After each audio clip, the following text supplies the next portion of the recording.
বাবা আমি ছেলেটাকে খুব ভালোবাসি বাবা, আমি ওকে ছাড়া থাকতে পারবো না বাবা। শোনো বাবা, আমাদের সম্পর্কটা মেনে নেবে না, চলো না আমরা পালিয়ে যাই। আর আমি অত বেশি ইনকাম করি না যে বিয়ে করে সংসার সামলাতে পারবো। তুমি যা ইনকাম করো তা আমাদের খেয়ে পড়ে ঘুরে চলে যাবে। তোমার বিয়ে করে আমার জীবনটা শেষ হয়ে গেছে।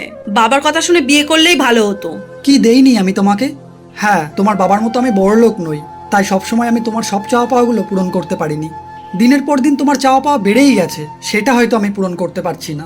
সেদিন আমি তোমায় বলেছিলাম দায়িত্ব কাঁধে নিয়ে মানুষ বড় কিছু করতে পারে না, আমার সময় চাই। তুমি বলেছিলে না, দুজন মিলে ভালো থাকতে পারবো, আমার যা আছে তাতেই তুমি সুখী থাকতে পারবে। আর এখনো আমাদের মধ্যে তৃতীয় ব্যক্তিটা আসেনি।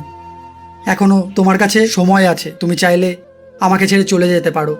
আবেগে প্রেম হতে পারে, বিয়ে নয়। আবেগে বিয়ে করলে বাস্তবতা এসে তোমাকে হার মানিয়ে দেবেই। আবেগে এখন তুমি বিয়ে করলে ছাড়তে তোমাকে হতেই পারে, তখন কষ্টও হবে, সম্মানও যাবে।